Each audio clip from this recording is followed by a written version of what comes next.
Aula e módulo de número 12, assuntos essenciais e assuntos secundários.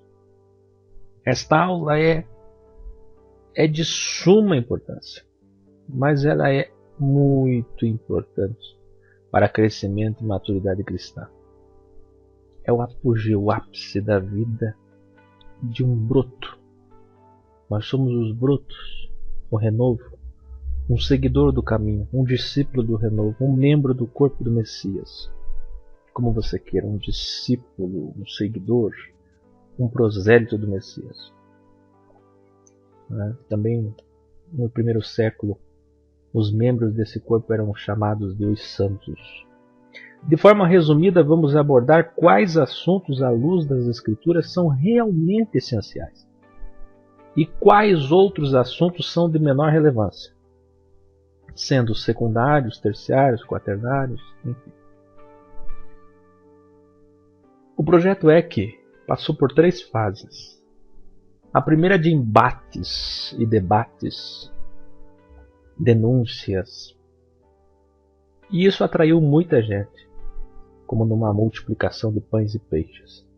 Mas a qualidade da safra era baixíssima. Veio uma segunda fase dos ensinadores, muitos ensinamentos e uma forma de doutrinar os irmãos que estão fora do sistema, organizando os conhecimentos. Entretanto, não foi ainda a fase que almejávamos. Teve uma safra bem melhor, uma colheita com muito mais qualidade. E chegou a terceira safra. A terceira fase, agora, recentemente, aonde o projeto entrou num caminho de amadurecimento, não mais como uma criança birrenta, mimada, não mais como um adolescente que procura um conhecimento fora do sistema, mas agora como uma pessoa já amadurecida, usando essa alegoria, comparando o projeto, os irmãos que saíram fora do sistema e que se reúnem online a uma pessoa em fase, em faixas etárias. Então, comparando a uma pessoa, essa pessoa agora chega numa terceira fase que, acredito eu, vamos ter a melhor safra até hoje. Onde nós estamos com o curso, o portal, o chat, o programa O Evangelho respondendo às pessoas, a igreja orgânica regional, a Bíblia original. Então nós estamos agora focando no que é essencial. E esse curso é justamente para isso, para amadurecer os irmãos, para organizar os conhecimentos e amadurecer os irmãos, no sentido de que eles deixem de lado definitivamente os assuntos secundários. Mas, irmão Áquio, como discernir o que é primário e o que é secundário? É por isso que estamos nessa aula. Assuntos essenciais. Em uma das aulas passadas estudamos sobre a doutrina da igreja deixada pelos emissários no Novo Testamento, bem como os mandamentos do Velho Testamento, que hoje são sintetizados à igreja em uma palavra: amor. Ou seja, tudo foi unido, e tão bem unido, tão bem comprimido e compilado, que agora nós temos uma síntese, e essa síntese é o amor. Existe um tripé do caráter cristão verdadeiro: amar ao Criador sobre todas as coisas, amar ao próximo. Quem é que é o próximo? Quem está próximo? O pai, a mãe, o filho, a filha, o esposo, a esposa, vizinhos, amigos, ou qualquer pessoa que surja em seu caminho e que precise de você. Não é enviar dólares para a África como penitência esperando perdão de pecados. Isto, sem amor, nada adiantaria, conforme diz em 1 Coríntios 13. O que diz lá? Ainda que eu doasse toda a minha fortuna, distribuísse todos os meus bens, sem amor, nada adiantaria. É possível doar tudo sem amor? Sim. O Pai conhece a intenção do coração. Lembra de Ananias e Safira? O Pai conhece a intenção do coração. Você está doando para quê? Por quê? Amar o próximo como a ti mesmo. Eu coloquei em negrito como a ti mesmo, porque vem a terceira parte do tripé. O mesmo amor que temos por nós devemos ter por nosso próximo. Aí entram pessoas que já tentaram se matar, pessoas que estão em crise, em depressão, trancafiadas, trancadas no mundo, num quarto, numa casa, devido às circunstâncias. Ora, como que você vai cumprir o principal mandamento, que é amar o próximo, se você não ama a si mesmo? Você precisa amar-se e com esse mesmo amor equivalente a amar o próximo. Uma dificuldade enorme para quem tem temperamento narcisista, para quem se acha, para quem tem ego. Mas uma facilidade muito grande para quem tem temperamento melancólico. O melancólico, ele tem facilidade em amar o próximo, porque na verdade o pensamento dele é mais altruísta do que egoísta. Ele pensa mais no próximo do que nele mesmo. Na verdade, eu diria que nem narcisista nem melancólico é bom. Não é certo eu pensar só em mim, narcisista, egoísta, e não é certo pensar só no próximo, altruísta e melancólico. O certo é pensar no próximo e em mim. É bem verdade que existem melancólicos que pensam em si também, né? Mas, tirando essas ramificações de temperamentos psicológicos, o que importa é que nós amemos o próximo como a nós mesmos. Se não se ama, precisa se amar, como o Criador te ama. Se não ama o próximo, precisa amá-lo, como ama a si mesmo. Isto é Evangelho da Graça. Isto é Evangelho da Graça. Evangelho, vem de Evangelium, boas novas. A maldição do último versículo de Malaquias é destruído na cruz do Calvário com o nosso Messias. E a graça do Pai é derramada como no último versículo do Apocalipse. É bem verdade que Malaquias não era o último pergaminho, como já disse no Velho Testamento, mas se analisarmos por esse aspecto, veremos que o último versículo do último capítulo de Malaquias fala de maldição. E o último versículo do último capítulo do Apocalipse fala de bênção, fala da graça do Evangelho. Então, essas boas novas são assuntos extremamente essenciais, primários. A graça, o caris, que significa favor imerecido, favor que não merecemos. Por quê? Não merecíamos ser salvos. Não merecíamos que ele dissesse, tetelestai, está pago a dívida de vocês. Que ele pagasse a nossa dívida. Era a nossa dívida. Uma dívida que veio do primeiro Adão. Mas o segundo Adão, que é perfeito, que é o Messias, nos redimiu. Os primeiros sacerdotes imperfeitos, o primeiro tabernáculo imperfeito, mas o segundo tabernáculo, o segundo sacerdócio é perfeito. Somos como trapo de imundícia. Ninguém de nós fala do amor se não for pelo Espírito Santo, meus irmãos. Não tem ninguém na terra que fale que ama alguém se não for pelo Espírito Santo. Não tem ninguém que anuncie o Messias, anuncie o Evangelho, se não for pelo Espírito Santo. Não tem ninguém que diga, Ele é o Salvador. Jesus, Yeshua, Yahushua, Ele é o Salvador. Ninguém, através de sua carne pecaminosa, quer buscar ao Criador. Não há um justo na terra sequer, lembra dessas passagens? Mas, onde estava o pecado abundante, a graça do Pai invadiu, abundou, encheu, transbordou e nos alcançou. A dívida que não podíamos pagar, não tínhamos como pagar, Ele, nosso Salvador, pagou por todos nós. Isto é Evangelium. Ele, inclusive, falou sobre isso em uma linda parábola. E eu vou parafrasear, trazendo para nossos dias. Um homem devia R$1 milhão. No julgamento, pelo fato do devedor ter se humilhado, chorado, se jogado aos pés do juiz, foi perdoado. E saiu dali muito feliz. Para quem devia R$1 milhão, agora não devia mais nada. todo fardo pesado desapareceu. Trocou por um jugo suave, um fardo leve. Pouco tempo depois encontrou um homem que devia R$100 para ele já há algum tempo. Apertou o devedor, bateu nele e o ameaçou. Neste momento, alguém passando na rua viu a cena e saiu correndo contar ao juiz. O juiz mandou chamá-lo com urgência e com furor disse: eu te perdoei uma dívida de R$1 milhão e você não pode perdoar uma dívida de R$100? Pois bem, o homem foi preso e julgado como condenado perpetuamente. Lembra da oração do Pai Nosso? Perdoa as nossas dívidas, assim como perdoamos nossos devedores. Quantos cristãos messiânicos rezam o que nem sabem? Quem realmente pode repetir essas palavras? Se tem algo realmente essencial que devemos nos ater, que nos une, que é primário, é o perdão.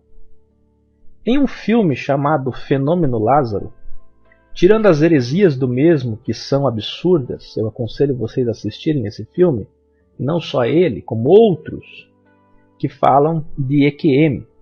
Extraímos muitas lições das experiências de quase morte. EQM.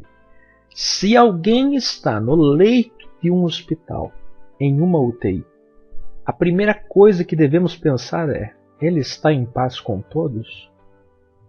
Ele procurou a paz com todos? Eu estou em paz com essa pessoa? O perdão é a matéria menos ensinada nas denominações cristãs. Pura obra do maligno. Esconder das pessoas o poder do Evangelho. Quem libera perdão pode ser curado de uma enfermidade. Não é fazendo campanha, lenço, indulgências, amuletos, mas simplesmente o perdonare. O perdão. Pagar a dívida, perdonare. Como a ciência já comprova.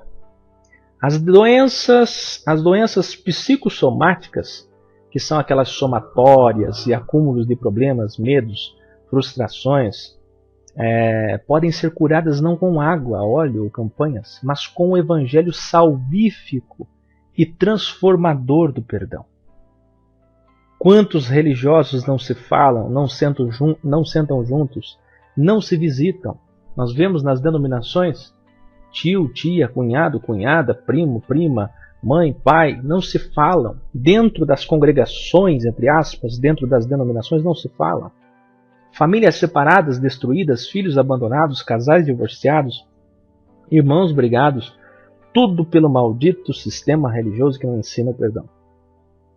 Adonai quer unicamente amor. Se você não entender nada desse curso, você tem baixa escolaridade, ausência cultural local, familiar, não teve oportunidade na vida de estudar, mas você ama seu irmão, mas você procura viver a paz com todos, sem mágoas, sem divisões. Se a sua religião é Tiago 1,27, você faz melhor que qualquer outro doutor sábio, intelectual, mas que vivem cheios de raízes de amargura. No original significa veneno. E nunca entenderam o que é o evangelho do amor. E vivem por vingança. E vivem pelo ter, pelo ser, pelo poder, pelo ego. O que é essencial então? O que é primário, irmão Áquila? Resposta: é tudo que nos une. É tudo que nos une. Tudo que gera divisão, dicotomização, duas opções, duas vertentes, duas opiniões ou mais, é secundário. O maligno criou o ecumenismo, a nova ordem mundial e o sincretismo. Leia Apocalipse 17:17. Mas o nosso Pai criou a unidade. Por isso eu quero uma, com ênfase no uma igreja, um povo, a profundidade do radical Echad. Efésios 4 e João 17. Se você procurar saber de um judeu, seja ele messiânico ou não, retendo o que é bom, tirando todo o legalismo que eles ensinam e vivem. Mas se você procurar saber o que significa ECHAD, como está aqui, você vai entender o que é realmente unidade. O Pai, o Criador, fez uma boa e perfeita unidade. Satanás criou, por sua vez, uma imitação chamada ecumenismo. Essa unidade, esse clamor para um só pensamento é puro.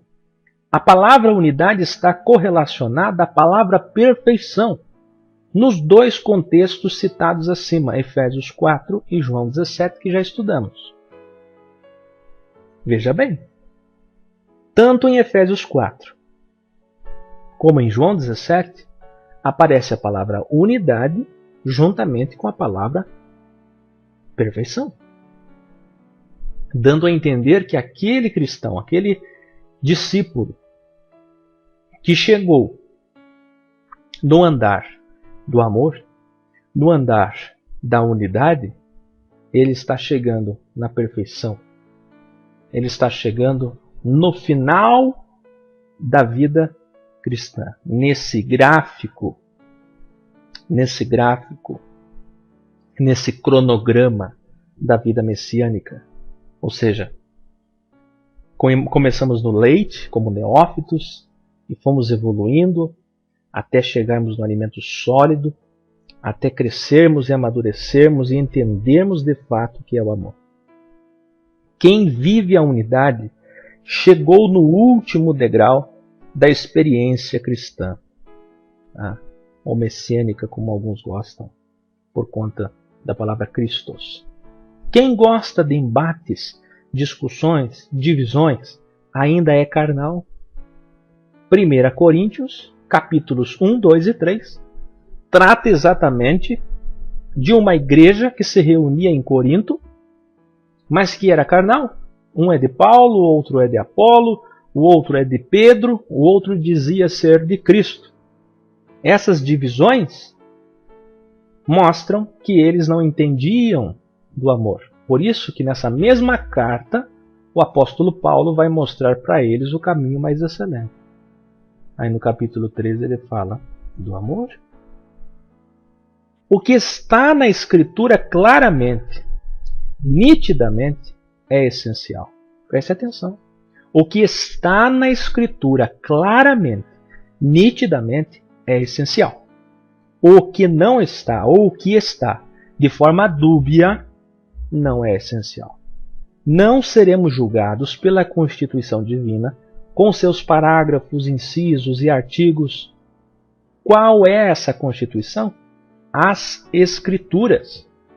Jamais o nosso Pai, que é justo, vai julgar alguém por algo que não estava claro, límpido, transparente nas Escrituras, meus irmãos. Leia Romanos 12, versículo 3, agora. Pode pausar esse vídeo, abre a Escritura e leia. Romanos 12, 3, 1 Coríntios 13, 12. Sabe o que diz lá? Já leu? Já clicou no play? Está me ouvindo? Então agora, o que diz lá? Paulo fala que não devemos querer saber demais. Até o saber, o conhecer, deve ser com temperança, com equilíbrio. E em Coríntios, destaca que agora conhecemos parcialmente. Porque aquela igreja que se reunia em Corinto queria saber tudo. Queria saber todos os mistérios. Queria ter todas as respostas. E aí as pessoas vão para o YouTube, para a internet, achando que a internet tem as respostas. Achando que o Dr. Google, que muito nos é útil, tem as respostas. Fala aí, Google. Fala aí, Bing, Ask. Fala aí, Yahoo, UOL, Terra, G1, R7, sei lá mais qual portal, YouTube.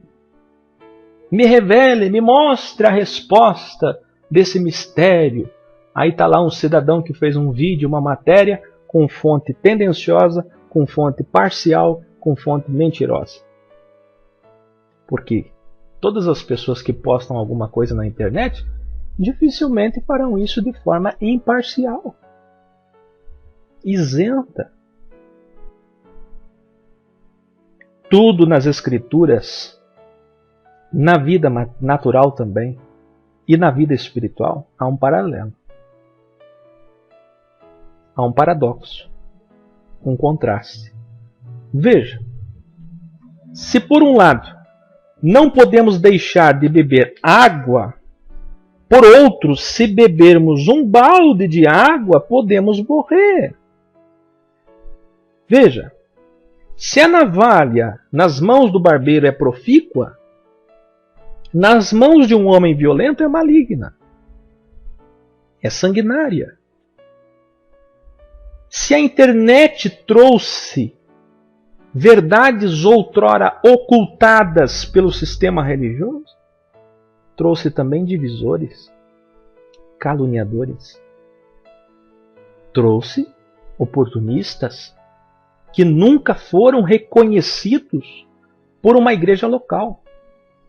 Isto é, um grupo de irmãos que se reúnem em uma região. O cidadão nunca foi reconhecido, o ministério dele nunca foi reconhecido. E ser reconhecido não é porque você foi diácono, presbítero. Eu estou dizendo uma comunidade de irmãos que diz: este irmão ensina, este irmão ora, este irmão sabe ouvir, aconselhar, sabe falar, é instruído, maneja bem a palavra. Não teve oportunidade no sistema e vem para a internet aparecer, ser, ter poder. Então, se a internet trouxe verdades, como por exemplo agora que vocês estão pela internet, muito provavelmente fazendo esse curso, por outro lado, trouxe essas pessoas. Vejamos assuntos que os protestantes inventaram, ou outras ramificações cristãs, e com isso vieram as divisões humanas. Por quê? Porque se apartaram da simplicidade do Evangelho. Vamos lá? Aqui, predestinação. Veja que eu coloco o paralelo aqui, representado por um versus, X, versus eleição. Uma briga tola até hoje. Enquanto você ficar nisso, não entendeu o que é o Evangelho. Pois perder tempo nesses assuntos é um grande erro. Tem gente que até já se suicidou, pasmem os senhores e a senhora, achando que não eram predestinados. Veja bem, se até hoje não existe um consenso nesse assunto, usa a cabeça. É porque não foi plenamente revelado nas Escrituras. Claro que a essa altura o calvinista vai dizer: está sim revelado. Eu provo. E essa palavra é um problema. Prove para mim. Eu provo. Eu desafio. Se ela for mal usada, ela é um problema. Ele só se esquece que o arminianista, ou outras vertentes até, também vai dar uma réplica. E vão dizer: a eleição é que está revelada. Eu provo. Agora, aquele discípulo que é maturo, amadurecido, ele vê como o Criador vê. Ele vê lá de cima. Ele vê de cima. Como águia. Com visão espiritual. Com discernimento espiritual. A visão dele não é horizontal. A visão dele não é horizontal. A visão dele é vertical. Lá de cima, o que nós vemos? Círculos religiosos, humanos, emanados, encharcados de vaidade, presunção e outras obras da carne. Alguém vai perguntar: qual afinal então é a opinião do irmão Akel, ou do EC, ou da igreja orgânica, ou daqueles que saíram do sistema sobre predestinação?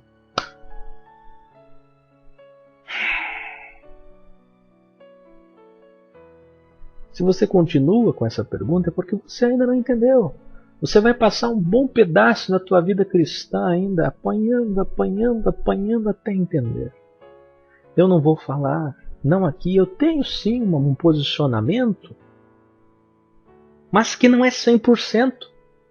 E se alguém nesse assunto diz que tem resposta 100%, é mentiroso.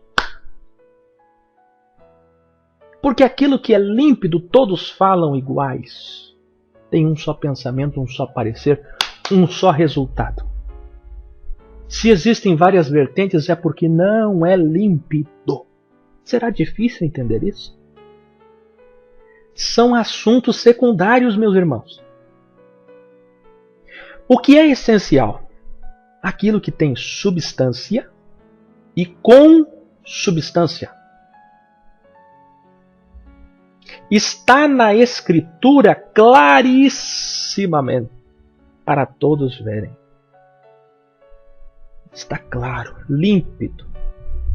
Não precisa nem de óculos. Exemplo, amor. O assunto amor tem texto e contexto. A hermenêutica diz que é necessário ter pelo menos 3 repetições de algum assunto para ser doutrina. Ou ser citado de forma imperativa, direta, por alguém de peso. Exemplo, Messias, Paulo, Pedro. Vou dar um exemplo de imperativo. Ficarão de fora os feiticeiros, como já lemos. É imperativo. Não precisa de contexto. Ide por todo o mundo e pregai o Evangelho. É imperativo. Não precisa de contexto. Ora, o amor está em todas as Escrituras. Não existe uma denominação dizendo que não se deve amar. E que eles tiveram uma revelação ou a real interpretação do que significa amar. Todos sabem. É unânime. É assunto primordial. É essencial. É evangelho. Nisso então nos atemos. Falta pouco tempo para este mundo ser destruído. Não temos mais como ficar criando mais embates. Não temos, que não chegam a lugar nenhum. Eu me lembro que eu tive que passar por embates na minha vida até 5, 6, 7, 8 da manhã. E quando vínhamos para casa era um sentimento horrível. Não produzia nenhum efeito. Vínhamos mal para casa. Discussões sobre trindade, sobre predestinação, só criam guerras. A Irlanda do Norte e a Irlanda do Sul nunca vai chegar a um consenso, porque é uma briga puramente religiosa.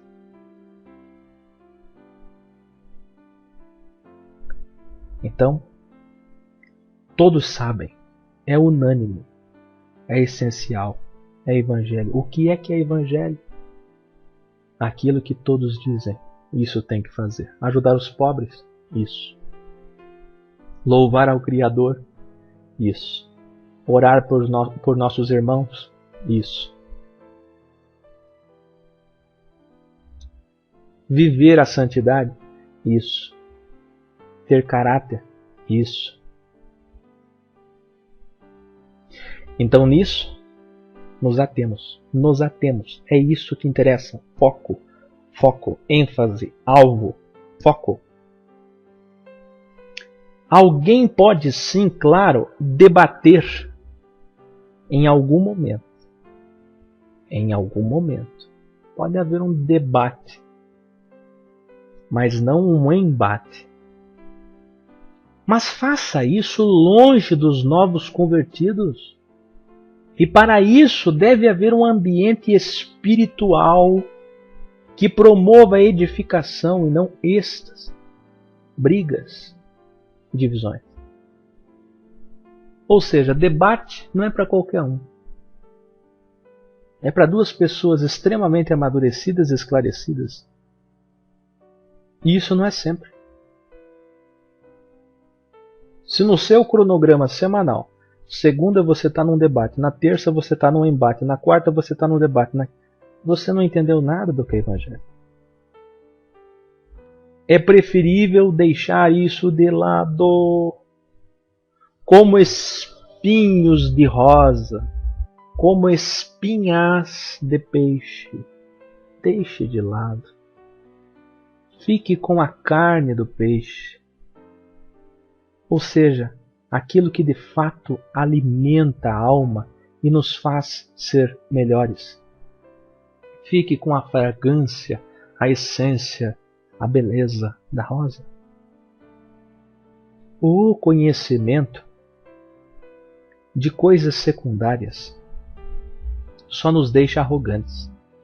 E antes de eu ler isso daqui, aquilo que de fato alimenta a alma e nos faz ser melhores.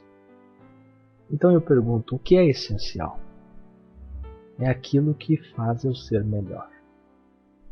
Eu até coloquei lá nos comentários do portal, quando a pessoa vai comentar alguma postagem, o que você vai comentar, o que você vai falar, é bom para mim?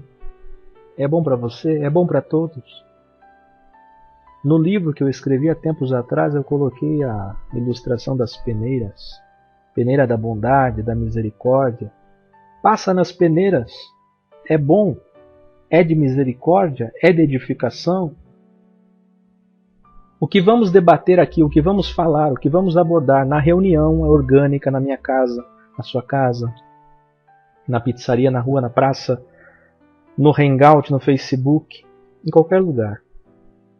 Reunidos como igreja, o que vamos abordar edifica a mim, edifica aos irmãos que estão próximos a mim, ao próximo, e edifica a igreja e a todos que leem, os neófitos, novos convertidos, os indoutos e os descrentes. Paulo deixa claro para ter cuidado com os descrentes. Em Romanos 14 ele tem um cuidado muito grande, dizendo: cuidado, vocês vão escandalizar os pequenos. O conhecimento de coisas secundárias só nos deixa arrogantes. Esse é o grande problema, predestinação. O que isso melhora na minha vida? Enquanto eu discuto sobre predestinação, tem alguém morrendo de fome. Tem alguém precisando de um abraço, de uma oração. Precisando cantar um pouco, tocar um pouco, precisando se reunir, precisando desabafar, precisando de um conselho.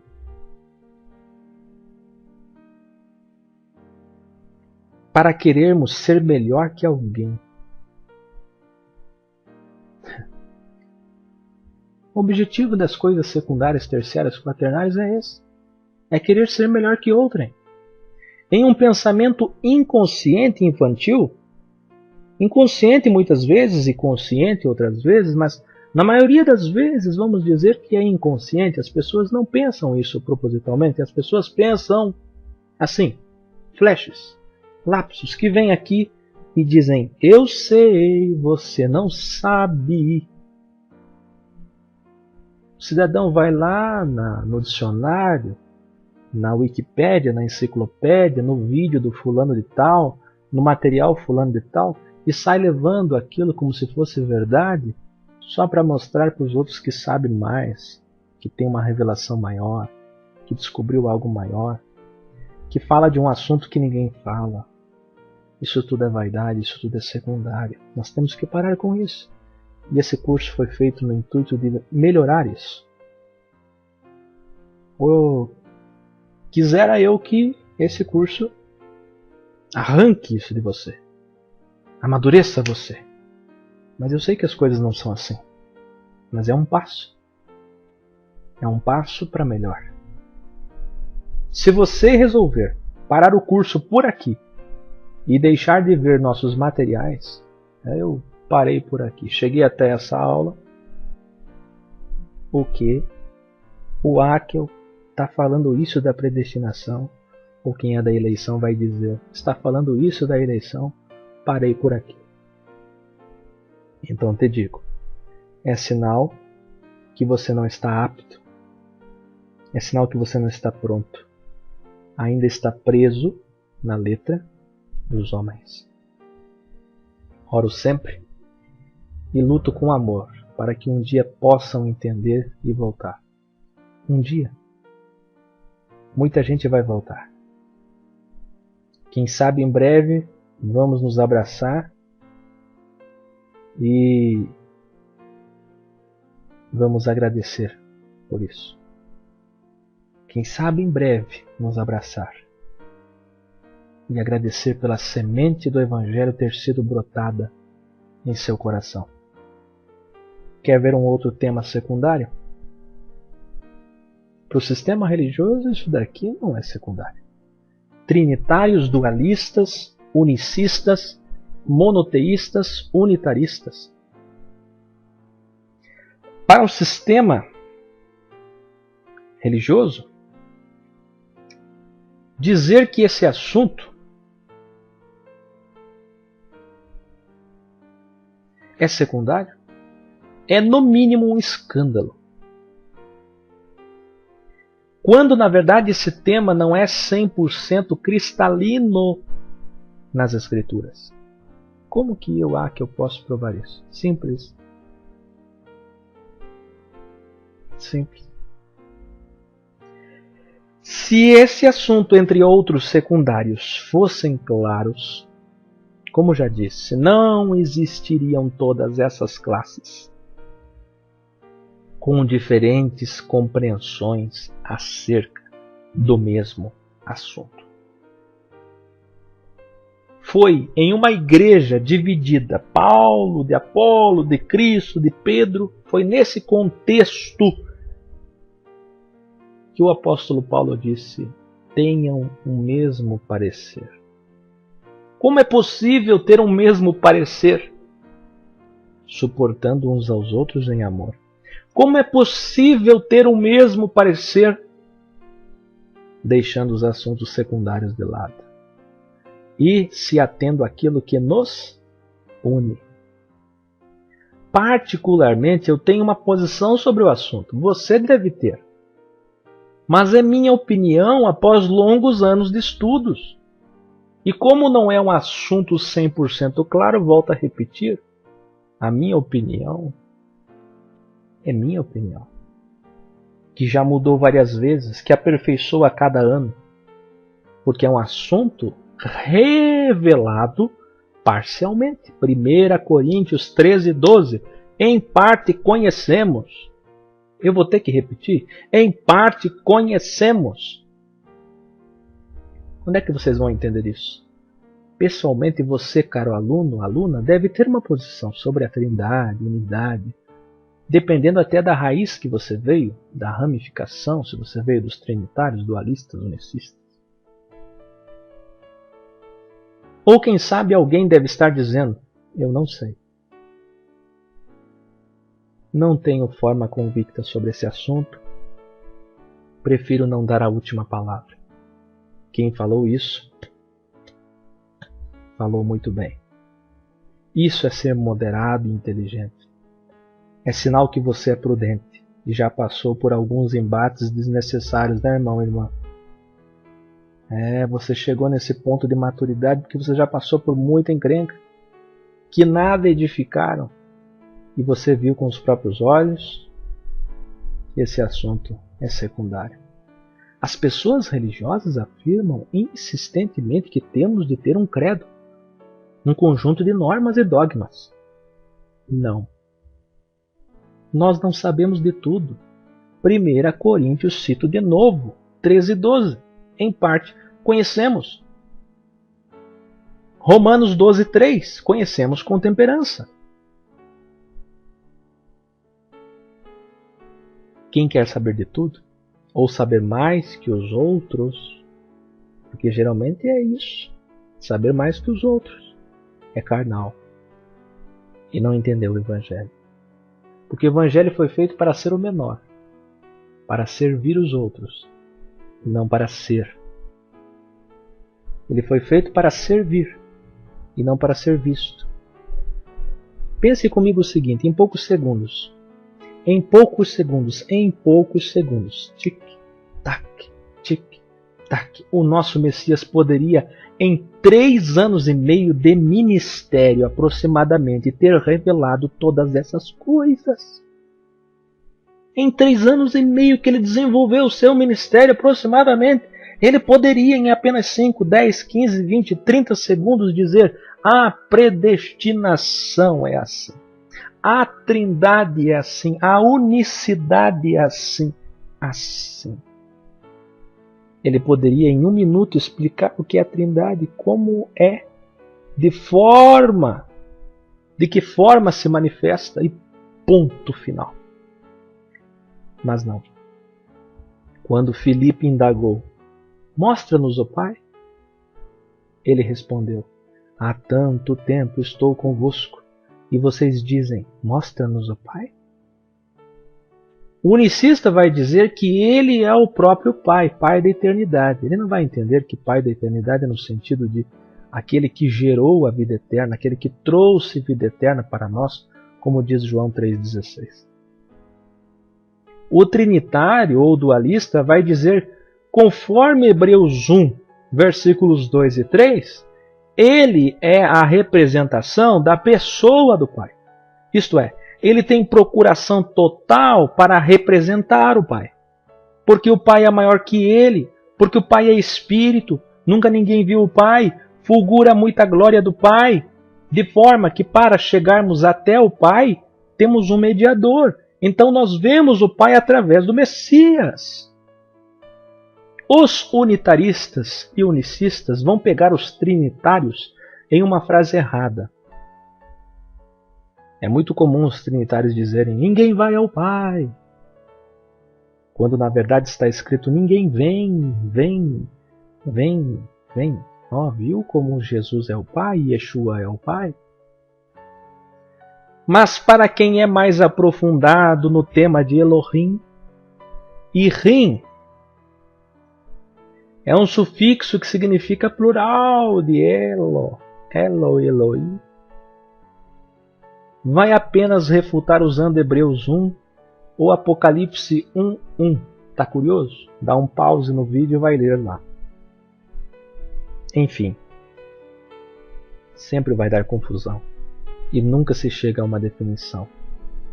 São 3 pessoas ou são 3 manifestações? A Bíblia fala claramente de 3. Isso é verdade.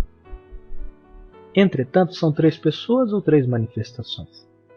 O medo sobre a Trindade, inclusive motivo que já afastou muita gente do Projeto EC, porque está enraizado, né, naquele radical trinitário, é achar que quando alguém nega a Trindade, imediatamente ali tem cheiro de heresia e de uma seita nascendo. Ali eu quero uma igreja, uma seita, porque o irmão Akel não crê em 3 pessoas. Não. Aqui no Eu Quero Uma Igreja, na igreja orgânica, tem pessoas que acreditam que é 3 pessoas, tem pessoas que acreditam que é 3 manifestações, tem pessoas que acreditam que são 3 que testificam, tem pessoas que acreditam de várias formas. E se respeitamos. Por que se respeitamos? Porque é assunto secundário. Senão daqui a pouco nós vamos ter a igreja orgânica predestinação, a igreja orgânica eleição, a igreja orgânica trinitária, a igreja orgânica unicista. Ou seja, o que adiantou? É igual à reforma protestante. O que adiantou? Dividiu mais do que antes. O que adiantou? Eu não sou leviano. Eu não nasci ontem na vida espiritual. Eu não vou ser um responsável por um trabalho, chegar aqui para vocês e dizer o nosso posicionamento é esse. Seria mais uma denominação. É isso que você quer fazer?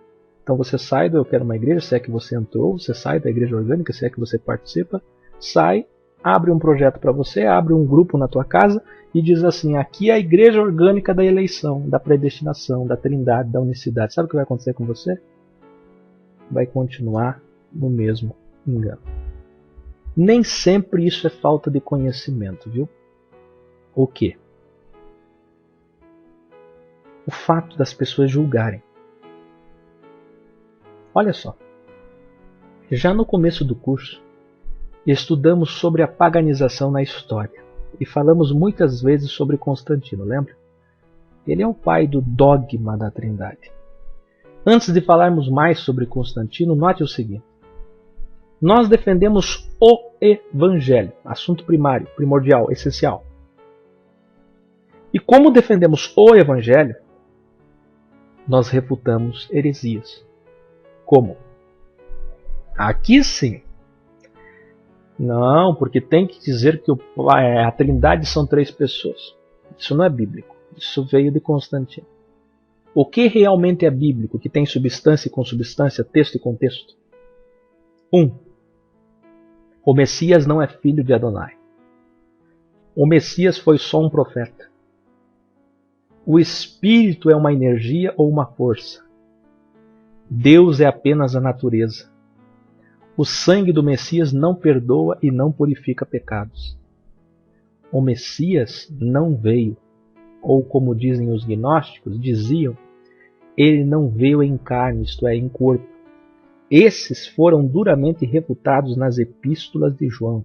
Vide a Bíblia original que já traduzimos nas epístolas de João, lá no Portal EC. Entre outras tantas heresias, essas sim, tremendamente refutáveis, pois temos embasamento de sobra para argumentar e defender nossa fé nesses pontos. Agora, a compreensão plena, note, plena, se são 3 pessoas, ou 3 manifestações, ou 2 pessoas, aí é outro papo. E é segundo os estudos e a fé de cada um. O profeta, entre aspas, põe aspas nisso, Brana, por exemplo, teve uma revelação, dizendo que o batismo de Mateus 28:19, com a expressão trinitária, Pai, Filho e Espírito Santo, são títulos e não nomes, porque diz, batizando no nome e não nos nomes, singular e não plural. Ora, não sei como Brana, que tanto refutava o sistema católico, pode ter tido essa revelação, esse revelamento, em cima de um versículo que é, na verdade, um acréscimo da própria ICAR, Igreja Católica Apostólica Romana. Como que o Brana teve uma revelação em cima de Mateus 28:19 na expressão trinitária, se essa expressão foi acrescida pela Igreja Católica? Ele não teve a revelação sobre o acréscimo? O anjo que revelou para ele a pirâmide cortada, a águia e tudo mais na caverna, não revelou para ele o acréscimo de Mateus 28:19? Sobre os acréscimos de Mateus 28:19 e de 1 João capítulo 5, versículos 7 e 8, você pode conferir na Bíblia original ou nesse documento clicando aqui. Então você vai dar uma pausa aqui nessa videoaula e vai ver esses documentos, ler com atenção, imprimir, quem sabe, para você ver a prova, né? Eu, inclusive, estou para colocar mais materiais nessa pasta que comprovam, porque a própria Igreja Católica Apostólica Romana, Igreja, assume o acréscimo. Nitidamente, depois do Concílio de Nicéia, onde Constantino criou o dogma da Santíssima Trindade, um só Deus, subexistente em 3 pessoas distintas, Pai, Filho e Espírito Santo. Certo? Jerônimo, na Vulgata Latina, a antiga Septuaginta, mais atrás, e demais traduções e compilações católicas trouxeram os acréscimos de Mateus 28:19 e de 1 João 5, 7 e 8 para endossar, dar substância e consubstância ao dogma da Santíssima Trindade. Mais tarde até, Maria foi acrescida junto à Trindade. Para quem é espiritual, nesse momento, ao saber dessas coisas, pisa no freio, liga a antena de Bereia, a antena de um bereano. Alguém pode dizer, mas a Trindade, mesmo sendo uma palavra católica que não consta nas Escrituras, e mesmo tendo vindo de Constantino, e mesmo tendo esses acréscimos comprovados e assumidos pela própria cúpula católica, está presente nas Escrituras. Veja que o Espírito vê, o Espírito fala, a blasfêmia contra o Espírito Santo não tem perdão. Veja que em Gênesis o Criador, o Verbo e o Espírito está pairando sobre a face das águas. Também as citações de Isaías, por exemplo, quando diz: quem há de ir por nós? Ou façamos o homem à nossa imagem e semelhança. Ou quando no batismo do Salvador, que desce a pomba, o Espírito em forma corpórea de pomba, e o Pai diz: esse é meu Filho amado. Caríssimos, de fato, as Escrituras mostram os três. Isso é essencial. Isso é evangelho. O problema não é os três. O problema é saber que Mateus 28:19 e 1 João 5:7-8 são acréscimos. O problema é saber que esses três estão na Bíblia, mas a questão é, eles são pessoas ou manifestações ou representações? De fato, há uma pessoa. Um deles é pessoa. Mas são uma, duas ou três pessoas. Resultado: cada um estude e tenha sua fé, respeitando o próximo. Vou repetir: respeitando o próximo. Trindade: respeitando o próximo. Como diz em Romanos 14. Logo ali, na eternidade, em breve, saberemos de todas essas coisas. Todas essas coisas. Hoje nós vemos como um espelho embaçado, como uma webcam embaçada. Mas em breve veremos de forma límpida e cristalina. Ninguém vai deixar de ser salvo, meus irmãos. Isso é mentira de Satanás, mentira das denominações das religiões, dos homens que fazem marketing denominacional, que criam credos, normas, doutrinas de homens. Ninguém vai deixar de ser salvo por conta de não ter crido que são três pessoas, duas pessoas, uma pessoa. Ninguém. E ainda depois de toda essa aula, ainda tem gente nessa hora dizendo: mas irmão, como que não são pessoas? Se eles falam, ouvem, e a blasfêmia contra o Espírito Santo não tem perdão, etc. Meu irmão, aconselho você. Sabe o que eu aconselho você? A embater. Mas embater. E debater muito. Para de fazer esse curso. Se você é uma dessas pessoas, para de fazer esse curso. Larga a mão. Esquece o projeto, esquece os vídeos do Akel, esquece tudo isso aqui. Vai lá embater, debater com trinitário, com unicista, com dualista. Vai debater com predestinação, com eleição, com pré-tribulacionista, com pós-tribulacionista. Vai lá debater, senta com eles e fica debatendo. Depois de horas, dias, semanas, e daqui uns meses, anos, depende da pessoa e da intensidade que ela vai debater, se decepcionar, se frustrar, aprender, crescer, amadurecer. Depende. Aí você vai vir, vai me abraçar e vai entender o que estamos ensinando aqui. Aí você pode dar continuidade nesse curso. Aí você pode participar aqui com a gente. Do contrário, você só vai dar problema aqui. Você vai vir aqui e vai ficar lá nos chats criticando.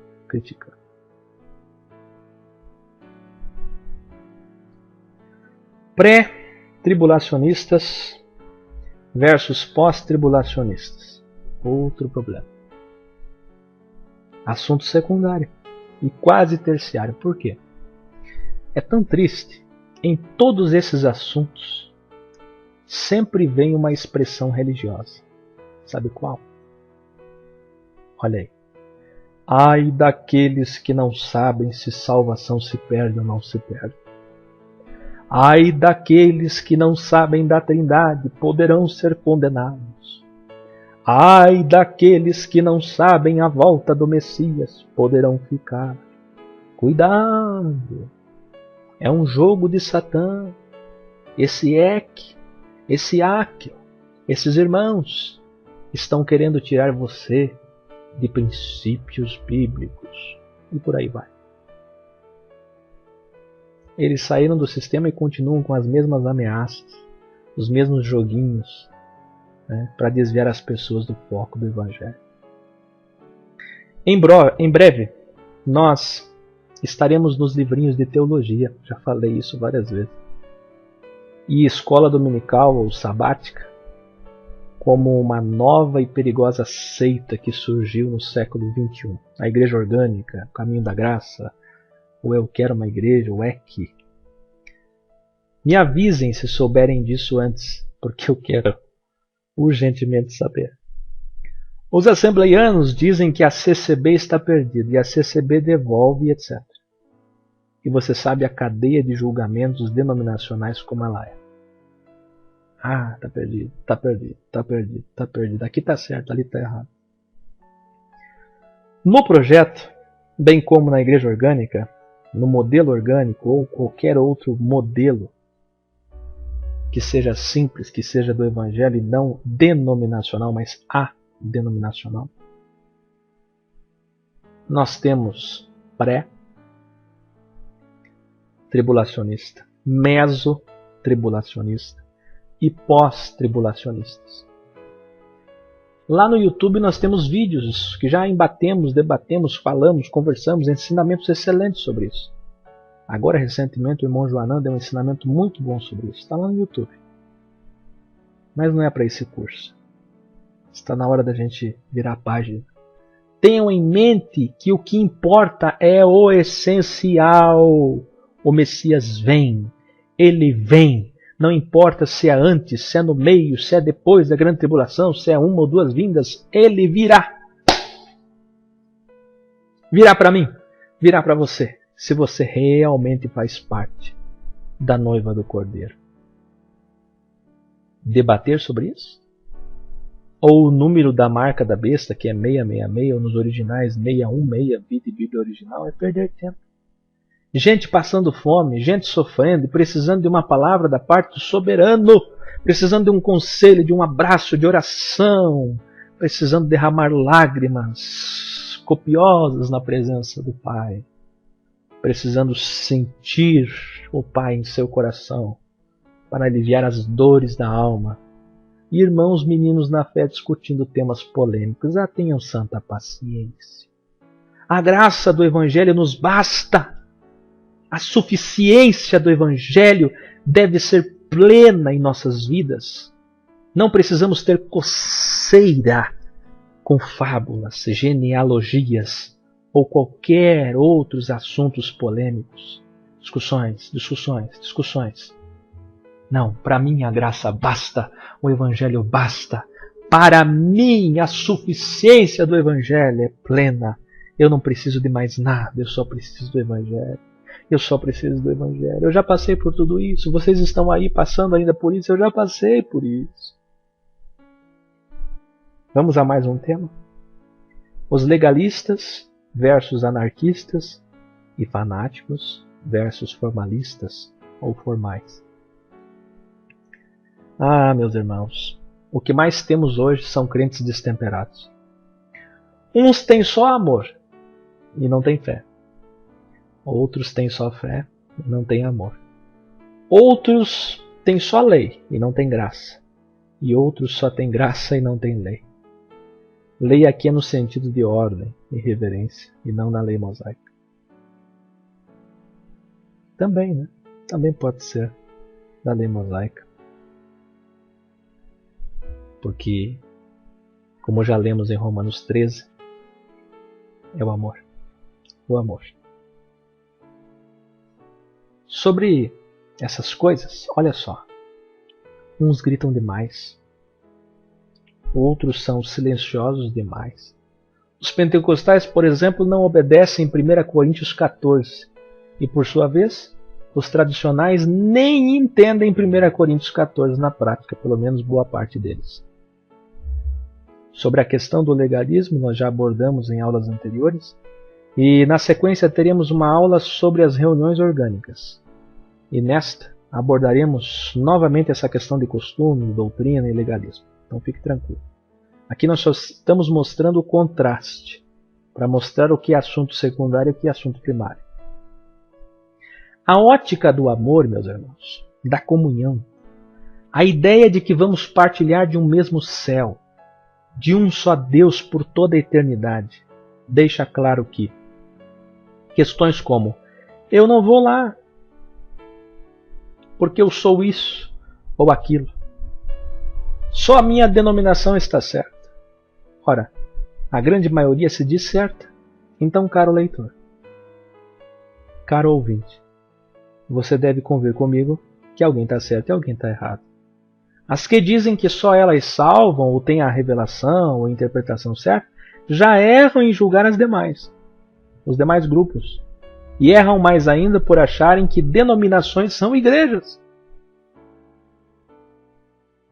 Devemos obedecer à palavra de Deus e respeitar nossos irmãos, nossas diferenças, porque só tem um justo juiz, certo? Meus irmãos, quantas vezes eu presenciei gente brigando por causa de coisas esdrúxulas, pífias, ínfimas. Como? Um dizia que o cumprimento tem que ser a paz do Senhor, e outro contrariando, dizendo que tem que ser paz e graça, boa noite. Outros dois debatendo por causa de corte de cabelo e tantas mais discrepâncias que não convém perder tempo de citar, pois não edificam. O embate é terrível. Vou repetir, já falei agora há pouco sobre isso. O embate é terrível. Deixa mágoas, a raiz de amargura, deixa rancor. É um veneno entre os irmãos, capaz de impedir a salvação para aqueles que são da fé de que salvação se perde. Quando, na verdade, para mim, esse assunto soteriológico é tão simples. Espera um pouquinho aí, já vou abordar de novo esse assunto. Antes, a ponte. Olha só essa ilustração. Existe sim a dicotomização de ideias. Dois lados, duas formas de pensar sobre o mesmo contexto, duas interpretações, duas vertentes. Mas, em negrito, vamos lutar pela convergência. Ou seja, se você está de um lado da ponte e eu do outro lado da ponte, venha até a metade, ou eu vou até a metade e você vem até a metade. Ceda 50% e eu vou ceder 50%. E em negrito, abraçamo-nos no meio da ponte, como diz uma bela ilustração figurativa. Aí eu coloquei aqui essa imagem. Olha o que diz a imagem. No que é essencial nos atemos. No que é secundário não embatemos. Apenas podemos debater no sentido de que a divergência torne-se em convergência. Exemplos. O que é primazia para o Evangelho? Amor, caráter. Lembra de Tiago 1,27? Amor, caráter. O que é secundário e terciário? Se o Messias é Jesus, Yeshua, Yahushua, a outra briga dos nomes. O que é preempção para o Evangelho? Ele é da graça, e ele é de graça. Não é da lei e não é comércio. O que é secundário? Jesus vem antes, no meio ou no final da grande tribulação. Se você está de um lado da ponte, ceda como uma boa ovelhinha e venha 50% até o meio da ponte. A outra parte também deve convergir e assim se abraçando no meio da ponte. E haverá unidade. Efésios 4. Esse é o real sentido de eu quero uma igreja. Uma certa vez, o pai me deu essa frase aqui, ó. Chega de olho por olho e dente por dente, senão você vai acabar cego e banguela. É o que fazem as pessoas que entram em assuntos secundários, estão cegas e banguelas. Yeshua, Jesus, Deus, Yahushua, Yahushua, outras vertentes. E aí aqui tem muitas ramificações, aqui não é só paralelo não. A Bíblia original, disponível em nosso portal, traz com cuidado a questão dos nomes, atributos, características e adjetivos do Pai e do Filho. De forma equilibrada, não tendemos nem para manter os nomes originais, que não são didáticos, por exemplo, o tetragrama, e esclarecedores como o Evangelho deve ser. Mas também não usamos os nomes latinizados e outros descaradamente paganizados, como vamos explicar em breve. E já temos vídeos bons sobre isso, textos bons lá no portal. Olha só, essa questão dos nomes é a moda do momento agora, é efêmero, daqui a pouco passa. Mas as pessoas estão perdendo tempo em debates vãos. Gente morrendo de fome, e o cidadão sai do sistema para ficar brigando sobre um nome que a pronúncia se perdeu. E se perdeu não é culpa minha nem tua. Se alguém faz questão de ver os nomes, então pega a Bíblia original que estamos fazendo e pega a Bíblia que tem os nomes. Se você não faz questão, se você acha que Jesus, Deus está bom, você não quer nem saber desse assunto, então você pega a Bíblia original e pega a Bíblia sua. E se você não quer a Bíblia original porque você acha que a sua já é suficiente, então tá bom. É bem verdade que o dicionário católico, vamos falar sobre isso, mais antigo, assume o crime. Jesus é um nome que está bem aquém do nome do Messias. Tem um dicionário católico dos mais antigos que diz lá: Jesus é um nome que está bem aquém do nome do Messias. A edição Loyola e Bíblia Protestante Plenitude também assumem que o termo Cristo nada tem a ver com ungido ou Messias, que seriam formas melhores de serem usadas. Hoje, temos uma tradução, por exemplo, da King James, também a Bíblia Judaica Completa, entre outras, que trazem os nomes originais, justamente pela internet que está trazendo à tona esse debate. Sabemos também de Jerônimo, o responsável por trazer o J às Escrituras, em 1515 aproximadamente. E a partir desse momento, o nome do filho não conteve mais o nome do pai, bem como os judeus deixaram de ser Yahudim, Yahu ou Yahu, com ditongo ou sem ditongo, são duas vertentes que debatem sobre isso, e aqui não é nosso foco, porque nós saímos dos círculos religiosos para o amor, para o essencial, como estamos falando. O que preocupa é a perda do significado. Por exemplo, a cidade de Jerusalém deveria se chamar Yahushalaim, mas nós somos brasileiros que falamos português, então teria que ser um nome em português, transliterado, que pudesse conter um significado real da palavra Yahushalaim. Porque Yahu, o Criador, Shalaim, casa, então casa do Criador, como está no Salmo 122. Com a casa do Pai, a casa do Criador, a casa do Altíssimo, teria que estar como significado de Jerusalém, com J. A preocupação nossa é essa. Judeus, com J, Jerusalém, Jeová, Jesus, e entre outros nomes. Por exemplo, o nome dos profetas que deveriam conter o nome do Pai. Exemplo, Elias não contém o nome do Pai. Agora, Eliahu contém. É essa preocupação da perda do significado que é importante saber. Para quem se interessa por esse assunto, que é secundário. É secundário. Ou por acaso alguém está num leito de hospital e você vai lá e diz assim para a pessoa: você tem que crer no nome original. Repita comigo: Yahushua. Não. Os profetas deixaram de ter os nomes originais que continham o nome do Pai. Já abordamos, por exemplo, no programa O Evangelho com o irmão Akio, a questão do J e do tio. acrescidos nas traduções católicas, quando o Messias disse: não passará nenhum J, nenhum tio. Como é que ele poderia dizer isso se a letra J nem existe no hebraico? E em outros idiomas também. Não existe. Não existe. E há tempos atrás, 500 anos, não existia. Então, essas letras que vieram para substituir o I, por exemplo, né, o tio ali, no original, significa um acento, um traço. Então, o que o Messias estava dizendo, como já fizemos um vídeo e também uma postagem sobre isso, é só você procurar lá, que o Messias estava dizendo: não passará nenhum iod, que é a menor letra do alfabeto hebraico, e nenhum traço. Aí vieram os católicos e os protestantes copiaram, trazendo a tradução: não passará nenhum J e nenhum T.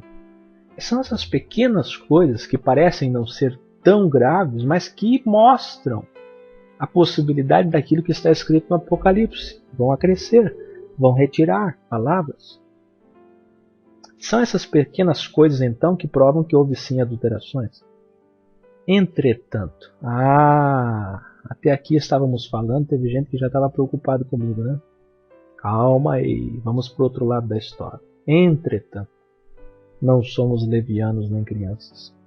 Os judeus messiânicos e os rubenitas brigam entre si, entre outras linhas. Todos dizem ter saído do sistema, mas criaram outro sistema pior do que o primeiro, meus irmãos. A vaidade deles é de dizer que sabem mais que os outros, quando na verdade qualquer professor de línguas originais ou semíticas, bem como principalmente os eruditos, que ninguém sabe, eles sabem disso, que ninguém sabe o verdadeiro nome do Criador e o verdadeiro nome do Salvador. Vou repetir. Quando na verdade qualquer professor de línguas originais semíticas, bem como os eruditos, que ninguém sabe, né? Então vou colocar aqui o texto correto. Quando na verdade qualquer professor de línguas originais, os semíticos, bem como os eruditos, sabem, vou colocar assim, sabem que o verdadeiro nome do Criador e o verdadeiro nome do Salvador foram ocultados. Tá? Existe sim o tetragrama? Existe, mas a pronúncia do tetragrama se perdeu. É El, é Yahu, Yaohu, e existem outras vertentes. Certo? Então, vem um e diz: o nome é Yeshua. Vem outro e diz: o nome é Yahushua. Vem outro e diz: está faltando o ditongo, o nome é Yaohushua. E por aí vai. É outra questão secundária, nada essencial para a salvação. É salvação? Aí vão usar textos isolados. Não, jamais o Pai vai julgar alguém nas trevas, jogar, melhor dizendo, alguém nas trevas exteriores, dizendo: vai, amarra de pés e mãos e joga, porque você não sabia o meu nome verdadeiro, ficou falando um nome pagão e por isso vai para o lago de fogo. Balela pura, pataquada. Claro que para isso eles utilizam textos isolados. Que vergonha! Saíram do sistema e continuam enganando pessoas com textos isolados. Isso é de uma vergonha gigantesca. Textos como: Senhor, Senhor, em teu nome, lembra? Aí sabe o que eles dizem? Que Senhor equivale a 666 e a Baal. Minha gente, na época, Baal era um termo original, e ainda é, que significa Senhor. Mas naquela época não tinha a conotação de hoje. Era utilizado para qualquer divindade ou pessoa de respeito. Então o filho olhava para o pai e dizia: Baal. Alguém mais velho. Não tinha a conotação de demônio como hoje. Quando alguém clama Senhor, está falando isso com respeito. Como é que chamamos os nossos pais? Apesar que hoje muitos filhos não chamam os pais de Senhor, Senhora. Mas como nos dirigimos a uma pessoa de respeito? Há uma autoridade. Afinal, somos filhos, e os filhos costumam chamar seus pais de Senhor e Senhora. Abba, Pai, fomos adotados, filhos. Ninguém fala isso invocando o diabo. Ou pelo menos, nós não falamos. Ninguém vai dizer Senhor pensando no maligno. No contexto de Senhor, Senhor, em teu nome curamos, profetizamos, está falando desses carismáticos de hoje, espíritas e pentecostais, neopentecostais, que falam em línguas, curam pessoas, mas não se converteram ao evangelho do amor ao próximo. O que está dizendo ali é o seguinte: eles só se preocupam em vaidade, em exposição, em aparecer em reuniões. Senhor, Senhor, Senhor, cura, libertação, expulsa demônios, língua estranha, aparecer, ser visto pelos homens. É aquilo que o Messias refutou tanto em Mateus 5, Mateus 6, Mateus 7, Mateus 23, que já falamos aqui. O que o Messias está dizendo é que as pessoas queriam ser melhor que as outras. Não tem nada a ver com o termo S-E-N-H-O-R. Não tem a ver com o termo e sua pronúncia e sua verbalização. Tem a ver com aqueles que diziam Senhor, Senhor, mas só de lábios, o coração estava longe, porque diziam amar ao Criador, mas não amavam o próximo, mas não amavam as pessoas. Aí o Criador, em outras palavras, em outra passagem vai dizer: estive com fome e não me deste comer, estive com sede e não me deste beber, estive preso e não me visitastes. É nesse sentido. E não no sentido que eles sorrateiramente, malignamente, estão enganando as pessoas, saíram do sistema e levando as pessoas para um círculo religioso, com o nome de que não é religioso, mas é, porque tem uma religiosidade cibernética, youtubiana. Estão ali na internet presos, só falam nisso. A cada 10 palavras, 8 é sobre o nome. A cada 10 palavras, 5 é sobre predestinação. A cada 10 palavras, 8 é sobre trindade. Só se fala nisso. Se a tua linguagem só fala em alguma coisa, é sinal que você não evoluiu. Eu te pergunto, quantos anos você vai ficar preso nessa imaturidade? Vai passar 10, 15, 20 anos, daqui a pouco eu vou estar velhinho olhando para vocês e vocês vão estar aí ainda discutindo essas coisas? Outro texto descontextualizado é o de Isaías. Eles usam aquela passagem que diz: eles blasfemam o meu nome incessantemente, todo dia. O profeta está falando no contexto daqueles que eram religiosos, como está lá em Isaías 58 e outras passagens, e não faziam o principal, que é o amor, a justiça e a misericórdia. O que está falando o profeta Isaías é exatamente o que o Messias disse. Exatamente o que o Messias disse. Eles vão dizer: Senhor, Senhor, Jesus, Deus, mas não amam o próximo. O problema não está na pronúncia, o problema não está na verbalização, mas o problema está no amor, na ausência do amor. Então, nada tem a ver com a pronúncia. Isso é ridículo.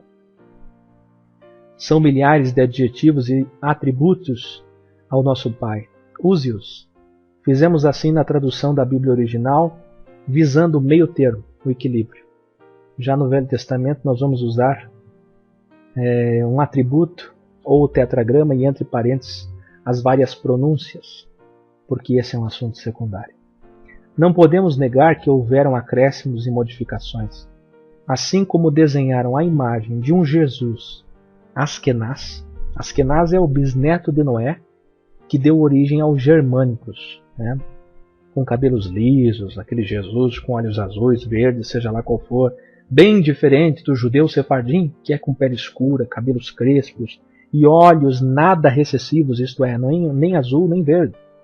Para saber mais sobre isso, dá um pause na videoaula aqui, clica ali, leia esse material ou lê depois da aula, para você ter uma ideia sobre o judeu Askenaz, sefardim e edomita.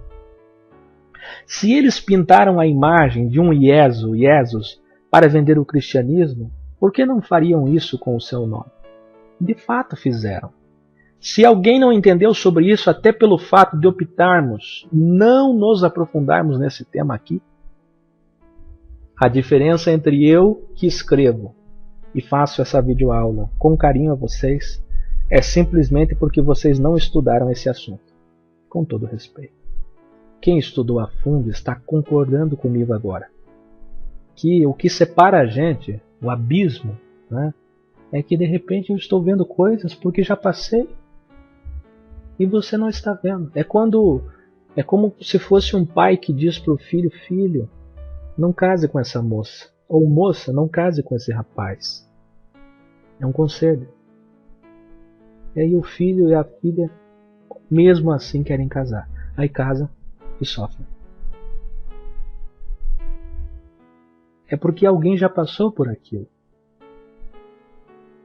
Então eu estou falando para vocês que o principal é o amor, é o Evangelho. Se vocês não entendem, talvez vocês tenham que passar pela dor para depois me abraçar. O profeta Isaías disse que ele era experimentado no trabalho, nosso Messias. Tomava sol. Não tinha parecer e nem formosura. Nenhuma beleza se via nele. Nada que pudesse fazer os homens desejá-lo. Então, é claro que esse Jesus europeu, Askenaz, não é o Messias que esteve aqui há 2000 anos. Aproveitando o tema, sabem por que até aqui usei apóstrofe, esse pequeno tracinho aqui, acento, em Deus e em Jesus? Deus com tracinho, olha só, ou com apóstrofe, tá vendo? É uma das formas mais utilizadas pelos judeus que falam a língua portuguesa para se referirem ao Criador.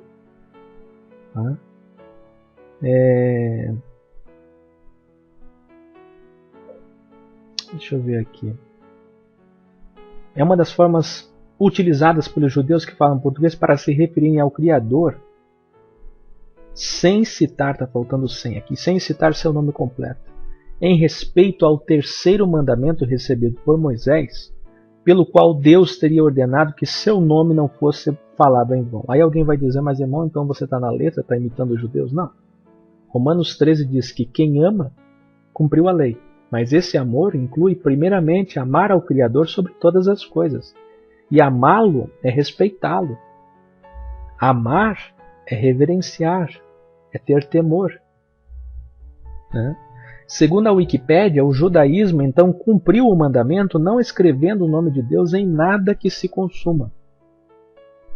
Exemplificando, escrever o nome de Deus em um papel, o fogo pode consumir. Como o fogo pode queimar um papel, então eles optam por colocar essa apóstrofe no nome de Deus. Os judeus, no Velho Testamento, temiam pronunciar o tetragrama YHWH, que se refere a Adonai. E a forma utilizada pelos judeus para o mesmo fim é Hashem, que significa o nome. Então Hashem significa o nome. Eles preferiam, toda vez que iam citá-lo, preferiam dizer Hashem, ou seja, não pronunciar o tetragrama. Entendo eu que talvez Adonai tenha ocultado o seu nome, ou seja, a pronúncia correta. Ninguém sabe se é Yahvé, Yahu, Yaohu, bem como do Messias, para que nós não pecássemos tanto com os nomes sagrados. Quem sabe? Quem sabe? Depois de estudar muito sobre isso, a gente começa a pensar nesse sentido. Existe uma regra básica da linguagem que rege: podemos falar errado, mas não escrever errado. Os professores de português e de outros idiomas, pessoas formadas em letras, sabem o que eu estou falando. A linguagem falada pode ser coloquial e popular, para que seja inteligível, como disse Paulo em 1 Coríntios 12. Por essa razão, eu, Akel, ainda uso os termos Deus e Jesus nos Hangouts e em alguns outros lugares para melhor entendimento daqueles que nada sabem sobre esse assunto e até fazem bem não saber sobre esse assunto, pois, como já falamos, é secundário. Veja bem, essa questão, eu digo Deus, Jesus, Cristo, muitas vezes quando estou falando ao povo, porque como acabei de dizer, é permitido isso na linguagem, para que o povo entenda, porque o que realmente importa é o povo entender. Não adianta eu vir ao vivo e começar Yahushua, até porque, como já dissemos, não sabemos a pronúncia corretíssima. E mesmo que eu falasse só os adjetivos, características, Adonai, por exemplo, Criador, Altíssimo, Soberano, mesmo que eu fizesse isso, as pessoas iam achar estranho. Não ia soar bem no entendimento delas, visto que a maciça população conhece o Criador como Deus, como Jesus. Então, por essa razão, nós usamos esses termos, certo?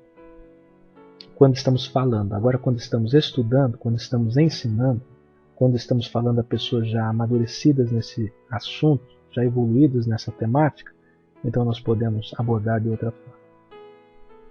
Agora, os dois assuntos abaixo também dividem carnalmente muitas pessoas religiosas. Abordaremos de forma simples e clara sobre esses assuntos em uma aula posterior. 1.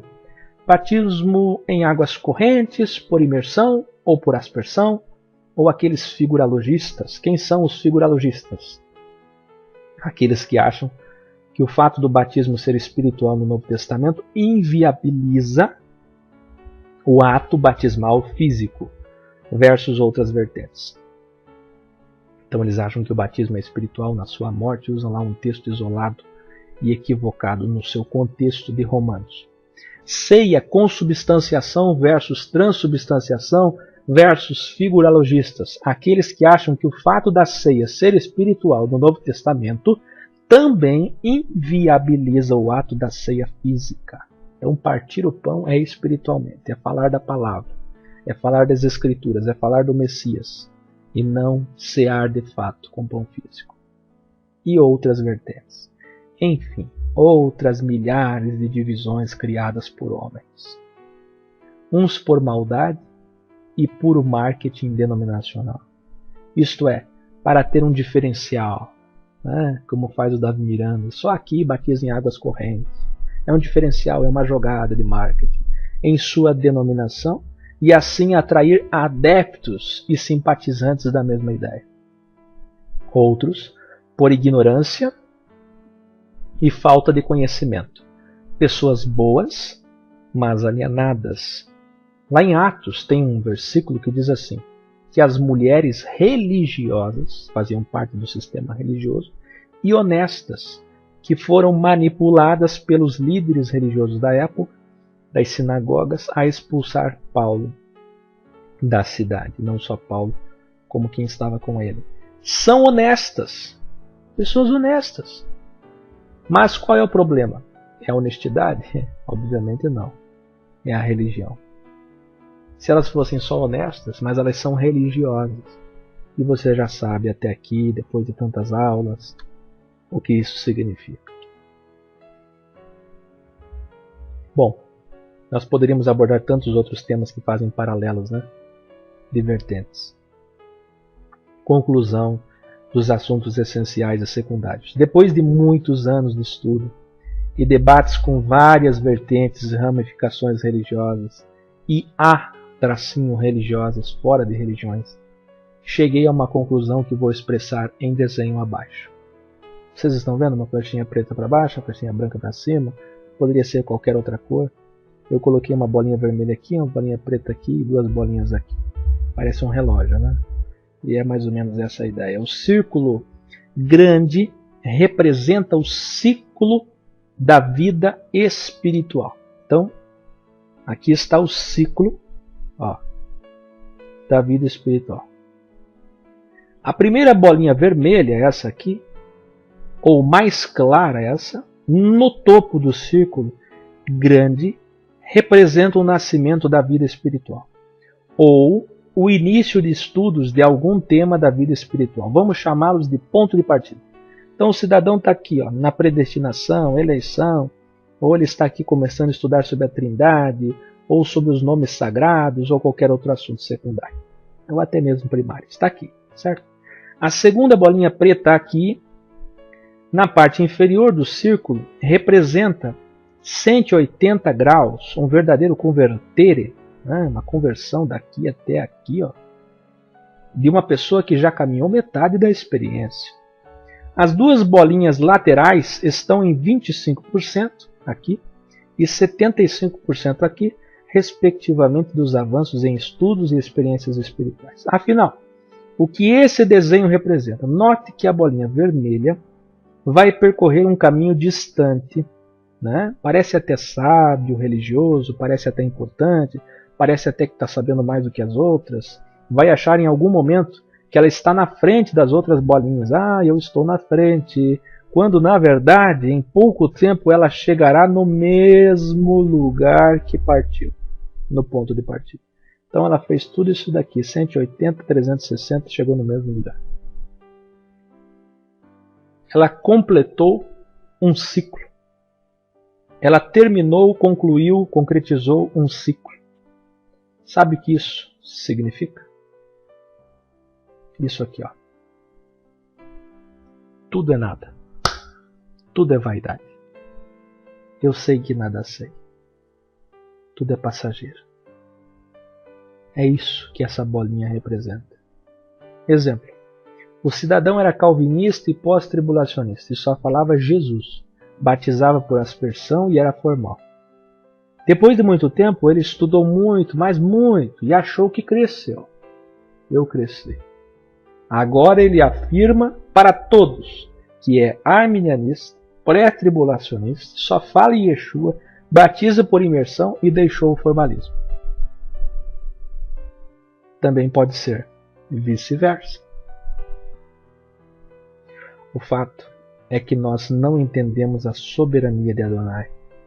Nossa mente, nosso vocabulário, nossa linguagem, nossa capacidade intelectual com memória e imaginação, com emoção e razão, não consegue compreender a onipotência, onipresença, onisciência do Criador. Sabe por quê? Para Ele, o Todo-Poderoso, eleição e predestinação é a mesma coisa.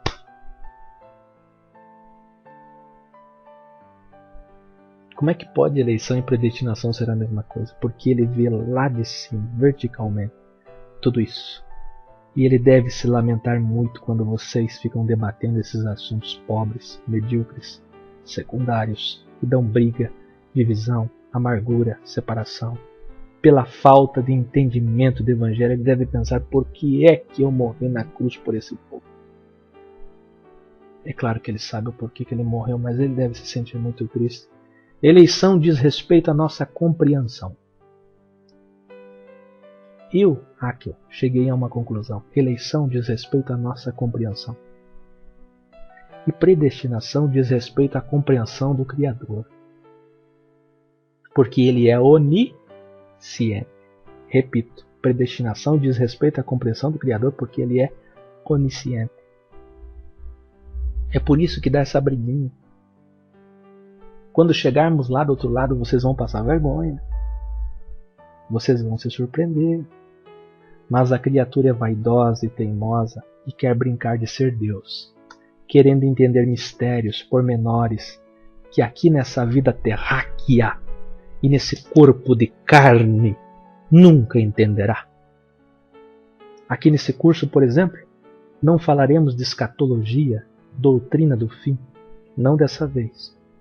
Que constantemente as pessoas usam o medo religioso. É uma doutrina muito importante. Precisamos saber tudo sobre o fim. Sobre Daniel e sobre o Apocalipse. Quer dizer, aquele conhecimento em parte não existe mais. Nós temos que conhecer plenamente. E é por isso que eles estão envolvidos em confusão, ódio, divisão e outras obras da carne. Ler, estudar, examinar o Apocalipse é puro, é bom, mas não é assunto essencial.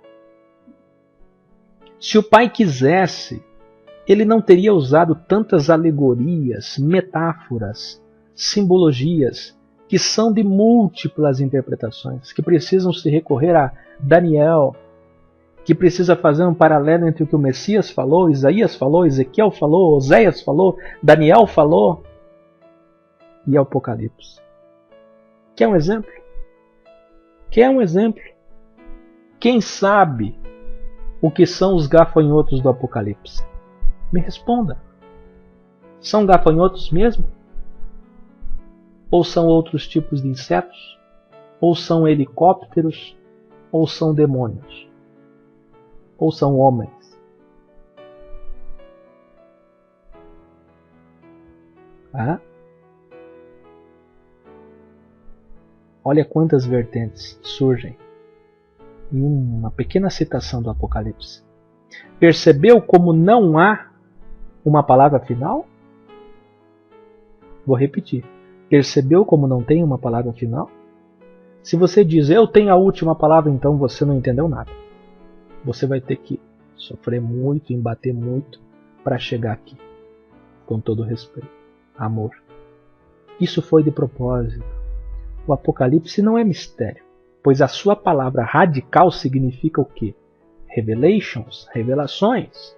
Entretanto, muitos cristãos crentes esquecem-se que as revelações são para cada tempo. Então, em matéria de escatologia, esse curso de Sistematizando, a única coisa que eu posso dizer a vocês é: se atenham nos assuntos primários, secundários, terciários, quaternários, de lado. Não se esqueça. Apocalipse, escatologia, Mateus 24, Lucas 21, Daniel. As revelações são para cada tempo definido por Adonai.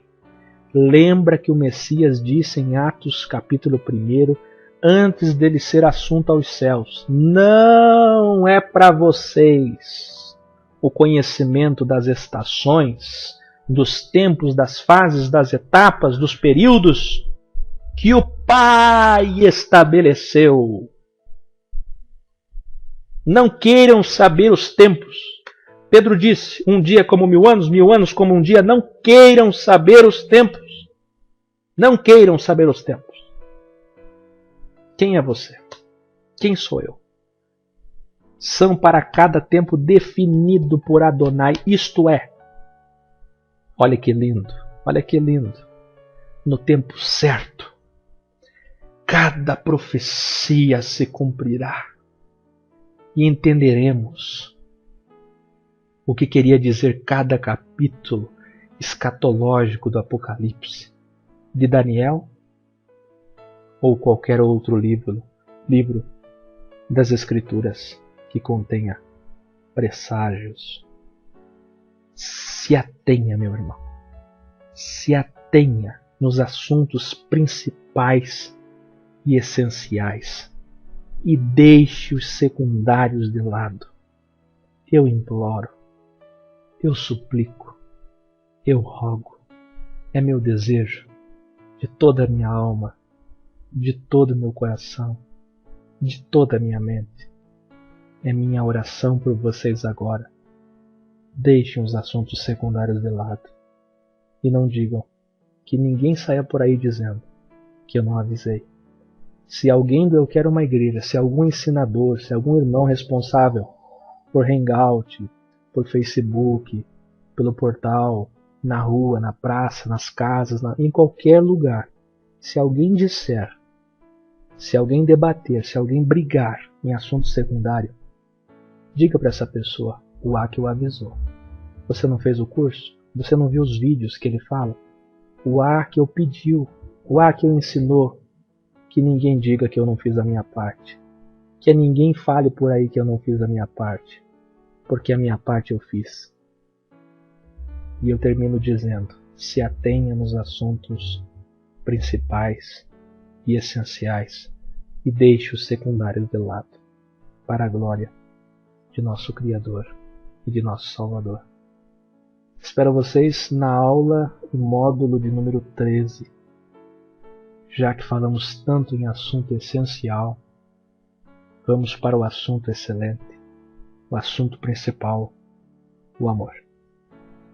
Aguardo vocês na próxima aula.